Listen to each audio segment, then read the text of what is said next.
Welcome back to another video. This is part 2 of my FPS series. In this part, I will detail the evolution of FPS video games. If you haven't already watched part 1 of this series, I suggest you go back and watch that and then come back and watch this one.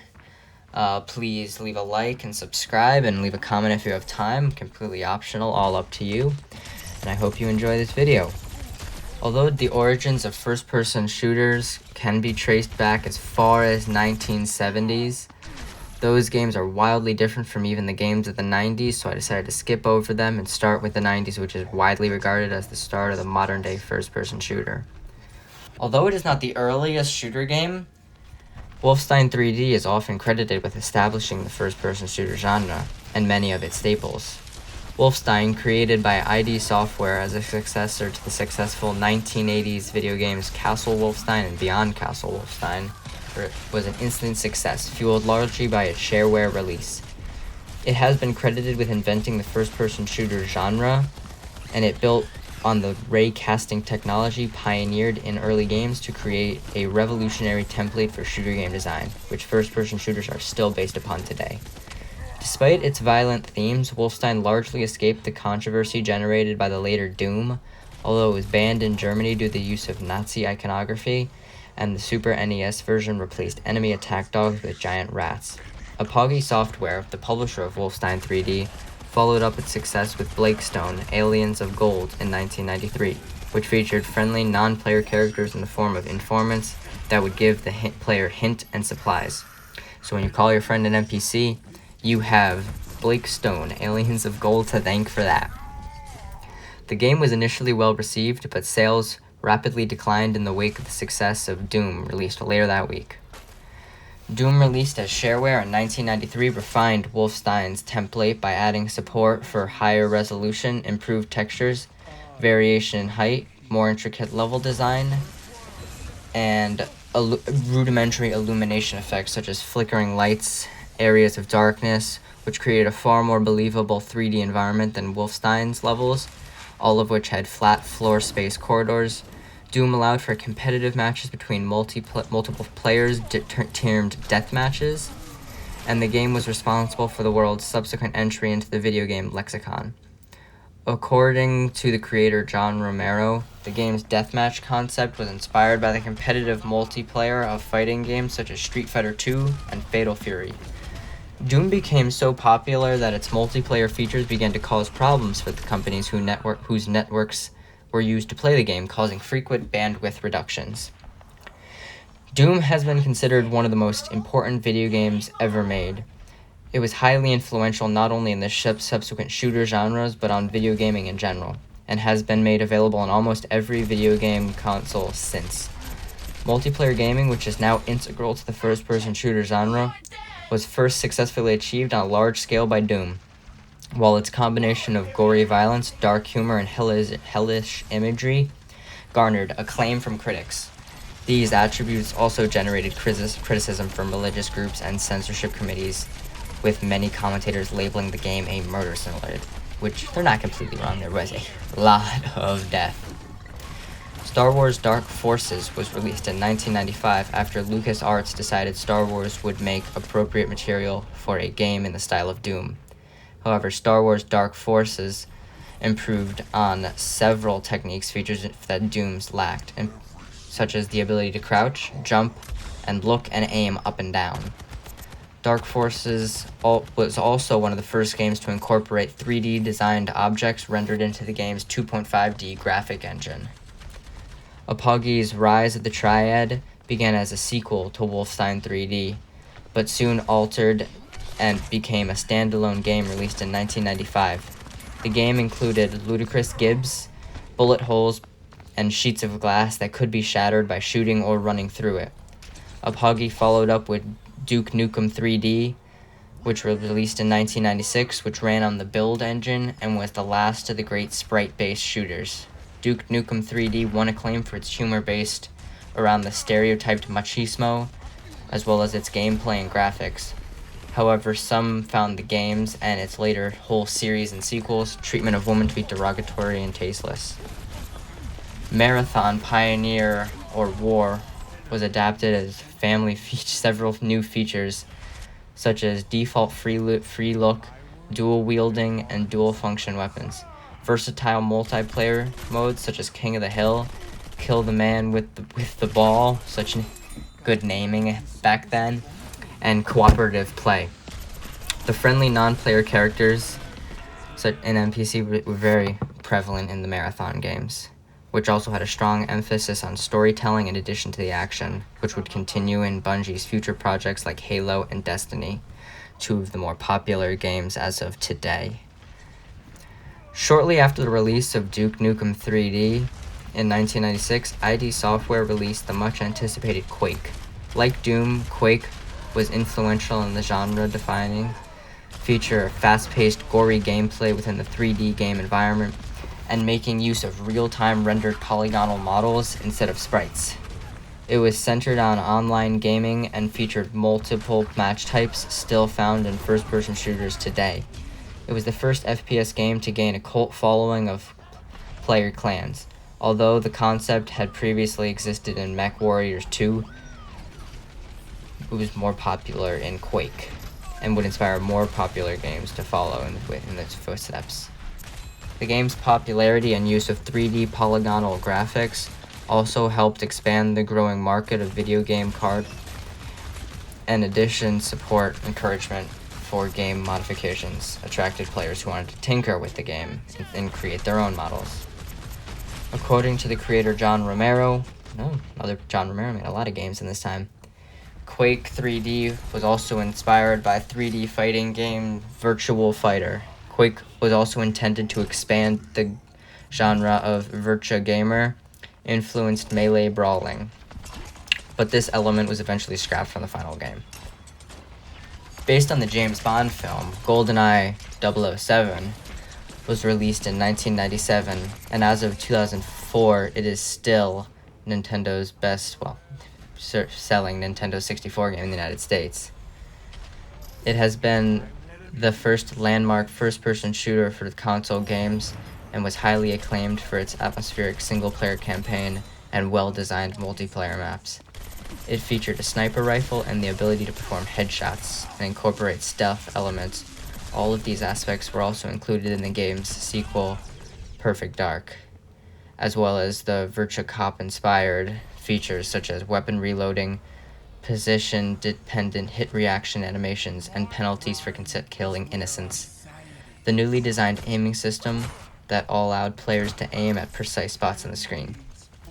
Although not the first of its kind, Tom Clancy's Rainbow Six Siege started a popular trend of tactical first-person shooters in 1998, and it featured a team-based, realistic design and themes based around the counter-terrorism idea, requiring a mission to be planned before executing it.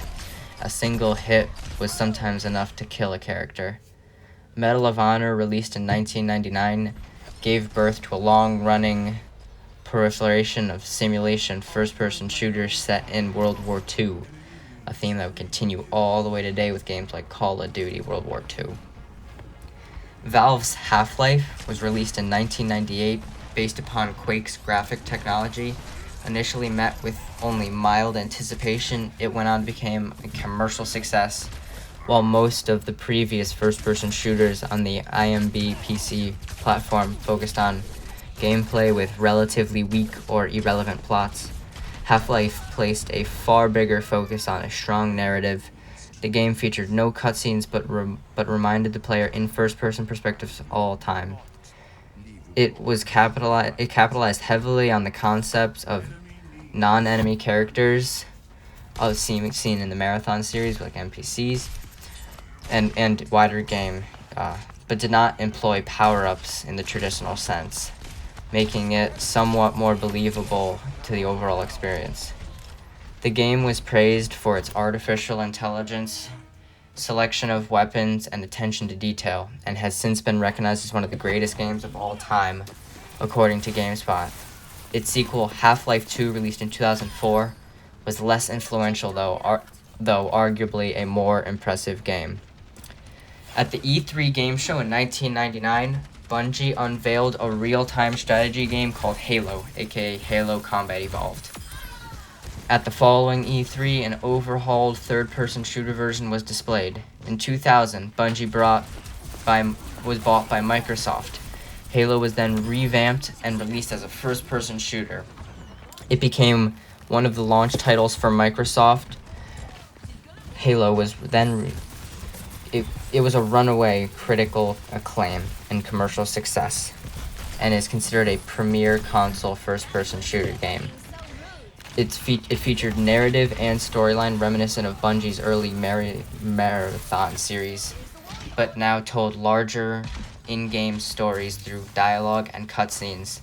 It also received acclaim for its characters, both the protagonist Master Chief and its alien antagonists. The sequel, Halo 2, brought the popularity of online gaming to the console market through the medium of Xbox Live, on which the game would be played for almost 2 years. Deus Ex, released by Ion Storm in 2000, featured a leveling system similar to that found in role-playing games.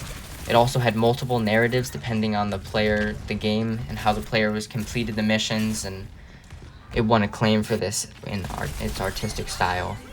The Resident Evil games and Dead Aim in 2003 attempted to combine the light gun and first-person shooter genres along with survival horror elements.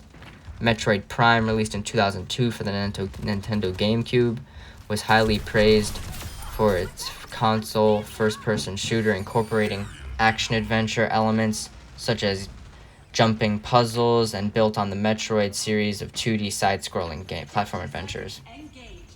Taking a massive stride forward in the first-person games, the game emphasized its adventure elements rather than shooting, and was credited by journalist Chris Kohler as breaking the game genre free of the clutches of doom. World War II Online, released in 2001, featured a persistent and massively multiplayer environment throughout, although IGN said that the full realization of that environment is probably still a few years away. Battlefield 1942, another World War II shooter released in 2002, a lot of twos, featured a large-scale battle incorporating aircraft, naval vessels, land vehicles, and infantry combat. In 2003, PlanetSide allowed hundreds of players to compete in a persistent world, and also promoted the world's first massively multiplayer online first-person shooter. Say that 5 times fast. The Serious Sam series, released in 2001, and Painkiller, released in 2004, both emphasized fighting waves of enemies in large open areas in an attempt to harken back to the game genre's roots. Doom 3, released in 2004, placed a greater emphasis on horror and frightening the player than previous games in the series, and was critically acclaimed and bestseller, although some commenters felt it lacked the gameplay substitute and innovation, putting too much emphasis on the impressive graphics. In 2005, a film based on Doom featured a subsequent sequence that emulated the viewpoint and action of the first-person shooter, but it was critically derailed and deliberately unintelligent and gratuitously violent, even though gratuitous violence sometimes can be good in movies. If you watch Bullet Train, I should do a review of that on the channel. One of my favorite action comedies ever. Gratuitous violence could be used to describe that. It was a little excessive, but it was a great movie. Finally, the Krek Games Far Cry in 2004 and Crysis in 2007, as well as Ubisoft's Far Cry 2 in 2008, would break new ground in the terms of graphic and large open-ended level design, whereas Call of Duty 4 Modern Warfare in 2007 and Resistance Fall of Man 2006 persisted increased, refined, linear levels and narratives, with fast-paced games being resemblance to rail shooters. Black in 2006 was considered to be a leader in the cinematic game design, with strong sound design and destructible environments. In 2007, Portal popularized the concept of puzzles, mechanics in the first place perspective. Team Fortress 2, originally a user-made mod for Quake, made into an official product by Valve, was released in 2007. Launched a new type of first-person shooter and team-based genre called hero shooters, which consisted of first-person and third-person shooters, where players selected from one of the several pre-made characters with existing weapons and skill sets, using those different characters effectively to complete objectives against their opponents. The hero shooter genre had significant growth following the release of Overwatch, which refined the hero shooter formula by adding unique characters and larger narratives as they were expanded the game's future updates. In late 2010, the first-person and third-person shooters enjoyed a large surge in popularity with the rise of battle royale games, in which many players battled for survival on a large map to be the last man or team standing through intense action-packed combat. The PlayerUnknown's Battlegrounds 2017 reached the highest numbers of concurrent players ever recorded on Steam. Its free-to-play mobile game PUBG Mobile reached over 1 billion downloads worldwide in early 2021 and grossed over 8 billion by early 2022. First-person shooters have been around for over 45 years, and during that time, the popularity of the genre has seen both growth and decline. However, what has always been true is that they keep on returning as a new generation of designers put their own spin on the games, bringing excitement, new concept and ideas, and even better technology. So, I hope you enjoy this deep dive into the evolution of first-person shooter games, where they started, and what we can all enjoy now. Thank you for watching this video. This is one of the larger information-based videos I've made on this channel when you combine part 1 and 2, so I hope you enjoy it. Well, if you made it this far, I think you probably did, so thanks again and have a great day.